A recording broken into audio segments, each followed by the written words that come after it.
ಭಗವಂತನ ನಾಮಸ್ಮರಣೆಗೆ ಅತ್ಯದ್ಭುತವಾದಂತಹ ಒಂದು ಶಕ್ತಿ.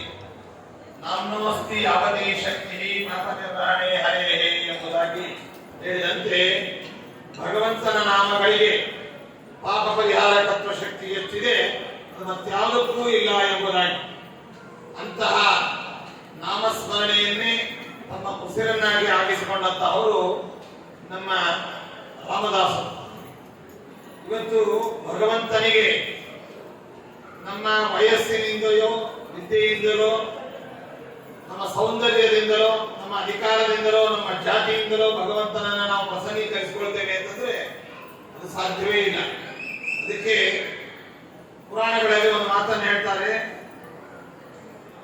ಕಾಜಾತಿರು ವಿದುರಸ್ಯ ಯಾದವಮತೆ ಉಗ್ರಸ್ಯ ಕಿಂ ಪೌರುಷಂ ಕುಬ್ಜಾಯ ಕಮನೀಯ ರೂಪವಾದಿಕಂ ಕಿಂತತ್ ಸುಧಾನ್ನೋದನಂ ಭಕ್ತ್ಯಾ ತುಷ್ಯದಿ ಕೇವಲಂ ಪರಮಯ ಭಕ್ತಿ ಪ್ರಿಯೋ ಮಾಧವ ಎಂಬುದಾಗಿ. ಭಗವಂತನಿಗೆ ನಾವು ಯಾವುದರಿಂದಲೂ ಕೂಡ ಸರಿದೂಗಲಿಕ್ಕೆ ಸಾಧ್ಯವಿಲ್ಲ. ನಮ್ಮ ಸೌಂದರ್ಯದಿಂದಲೋ ನಮ್ಮ ವಯಸ್ಸಿನಿಂದಲೋ ನಮ್ಮ ಸಂಪತ್ತಿನಿಂದಲೋ ನಮ್ಮ ಸ್ಥಾನಮಾನಗಳಿಂದಲೋ ಅಥವಾ ನಮ್ಮ ದೇಹ ಸೌಷ್ಠವದಿಂದಲೋ ಭಗವಂತನನ್ನು ನಾವು ಸರಿದೂಗಲಿಕ್ಕೆ ಸಾಧ್ಯವೇ ಇಲ್ಲ. ಸಂಪತ್ತಿನಿಂದ ತೂಗ್ತೇವೆ ಅಂತಂದ್ರೆ ಸಂಪತ್ತಿಗೆ ಅಭಿಮಾನಿ ದೇವತೆಯಾದ ಲಕ್ಷ್ಮೀ ದೇವಿಗೆ ಅವನು ಒಡೆಯ. ಸೌಂದರ್ಯಕ್ಕೆ ಭಗವಂತನನ್ನು ನಾವು ತುಂಬಾ ಸುಂದರರು, ಆದ್ದರಿಂದ ನಮ್ಮನ್ನು ನೋಡಿ ಭಗವಂತ ಮೋಹಗೊಳ್ತಾನೆ ಅಥವಾ ಮೋಹಗೊಳಿಸ್ತೇವೆ ಅಂತ ನಾವಂದ್ರೆ ಇಡೀ ಜಗತ್ತನ್ನು ಮೋಹಗೊಳಿಸುವಂತಹ ಸೌಂದರ್ಯ ಆ ಅಮನವರಲ್ಲೂ ಕೂಡ ಮೋಹಗೊಳಿಸುವಂತಹ ಸೌಂದರ್ಯ ಅವನದು. ಇನ್ನು ವಯಸ್ಸಿನಿಂದ ನಾವು ಅವನನ್ನ ಗೆಲ್ತೇವೆ ಅಂತ ಹೇಳಿದ್ರೆ ಅವನು ಬಹಳ ಪುರುಷ. ನಮಗೆಲ್ಲ ನಾವು ಹುಟ್ಟಿ ಇಷ್ಟು 50 ವರ್ಷ ಆಯ್ತು, 51 ಆಯ್ತು, 52 ಆಯ್ತು, 60 ಆಯ್ತು, 70 ಆಯ್ತು ಅಂತ ನಾವು ಹೇಳಿದ್ರೆ ಅವನಿಗೆ ಯಾವುದೇ ತರಹದ ಹುಟ್ಟು ಸಾವುಗಳಿಲ್ಲದೆ ನಿತ್ಯ ನೂತನನಾಗಿರ್ತಕ್ಕಂಥ ಅಧಿಕಾರದಿಂದ ನಾವು ಅವನನ್ನು ಗೆಲ್ತೇವೆ ಅಂತಂದ್ರೆ ಇಡೀ ವಿಶ್ವವೇ ಅವನ ಅಧೀನವಾದದ್ದು.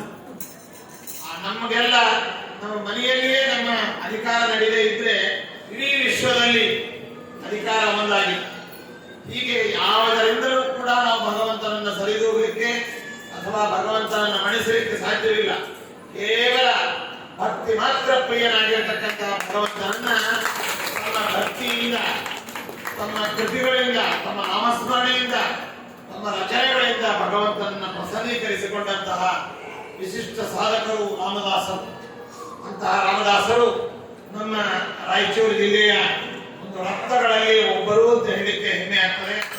ಅಂತಹ ರಾಮದಾಸರ ಒಂದು ವಿಶೇಷವಾದ ಸಂಸ್ಮರಣೆ, ಅವರ ಕೃತಿಗಳ ಆನಯನ ಜೊತೆಯಲ್ಲಿ ಅನೇಕ 33 ಹಾಡುಗಳನ್ನ ವಿಶೇಷವಾಗಿ ಭಜನೆ ಮಾಡುವ ಮೂಲಕವಾಗಿ ಒಂದು ವಿಶಿಷ್ಟವಾದ ತಂಡ ಇವತ್ತು ಶ್ರೀ ರಾಮಾಂಕಿತರಾಗಿರ್ತಕ್ಕಂತಹ ರಾಮದಾಸರ ಎಲ್ಲ ಅಭಿಮಾನಿಗಳು, ಅನುಯಾಯಿಗಳು ಇಲ್ಲಿ ಬಂದು ಈ ಕ್ಷೇತ್ರದಲ್ಲಿ ರಾಯರ ಸನ್ನಿಧಾನದಲ್ಲಿ ಭಜನಾದಿ ಕಾರ್ಯಕ್ರಮಗಳನ್ನು ಮಾಡುವ ಮೂಲಕ ಸಮರ್ಪಣೆ ಮಾಡ್ತಾ ಇರ್ತಕ್ಕಂಥದ್ದು ಅತ್ಯಂತ ಔಚಿತ್ಯಪೂರ್ಣವಾಗಿರ್ತಕ್ಕಂಥ ಮಂತ್ರಾಲಯಕ್ಕೆ ಬಂದು ರಾಯರನ್ನ ತಮ್ಮ ಒಳಗಣ್ಣಿನಿಂದ ಕಂಡು ಹೊರಗಣ್ಣಿನಿಂದ ಬೃಂದಾವನಸ್ಥರಾದಂತಹ ರಾಯರನ್ನ ಹಾಡಿ ಹೊಗಳಿರ್ತಕ್ಕಂತಹ ಉತ್ತಮ ಸಾಧಕರಾಗಿದ್ದಾರೆ ರಾಮದಾಸರು. ಅಂತಹ ರಾಮದಾಸರು ಯಾವ ಜಾತಿ ಯಾವ ಕುಲ ಅಂತ ವಿಚಾರ ಮಾಡದೆ ಅವರ ಭಗವನ್ ನಾಮ ಸಂಕೀರ್ತನೆಗೆ ಭಗವಂತ ಹರಿಗುರುಗಳು ಒಲಿದು ಅವರನ್ನು ಅನುಗ್ರಹಿಸಿದ್ದಾರೆ. ಅಂತಹ ಒಂದು ಕಾರ್ಯಕ್ರಮ ಇಲ್ಲಿ ಮಂತ್ರಾಲಯದಲ್ಲಿ ನಮ್ಮ ರಾಯಚೂರು ಜಿಲ್ಲೆಯ ವಿವಿಧ ಪ್ರಾಂತಗಳಿಂದ ಅನೇಕ ಭಜನಾ ಮಂಡಳಿಯ ಸದಸ್ಯರುಗಳು, ತಾಯಂದಿರುಗಳು, ಅದೇ ರೀತಿಯಾಗಿ ಪುರುಷರು ಎಲ್ಲರೂ ಕೂಡ ಇಲ್ಲಿ ಆಗಮಿಸಿ ಈ ಕಾರ್ಯಕ್ರಮವನ್ನು ಭಕ್ತಿ ಶ್ರದ್ಧೆಗಳಿಂದ ಸಮರ್ಪಿಸಿದ್ದೀರಿ. ಇದರಿಂದ ಪ್ರೀತರಾಗಿ ಶ್ರೀವಾಯುಗುರುಗಳು ಎಲ್ಲರಿಗೂ ಕೂಡ ಅನುಗ್ರಹಿಸಲಿ. ರಾಮದಾಸರು ಇವತ್ತು ಪಾಂಚಭೌತಿಕ ದೇಹದಿಂದ ನಮ್ಮ ಜೊತೆ ಇಲ್ಲದೇ ಇದ್ರೂ ಕೂಡ ಅವರ ಸಾಧನೆ, ಅವರ ಅನುಷ್ಠಾನ, ಅವರ ಕೃತಿಗಳು, ಅವರ ನಾಮಸ್ಮರಣೆ ಇವುಗಳ ಮೂಲಕವಾಗಿ ನಮ್ಮ ಜೊತೆ ಇದ್ದಾರೆ ಅಂತ ಹೇಳ್ತಾ ಎಲ್ಲರಿಗೂ ಶುಭವನ್ನು ಕೋರ್ತಾ ಇದ್ದೇನೆ. ಸರ್ವೇ ಜನ ಸುಖಿನೋ ಭವಂತು.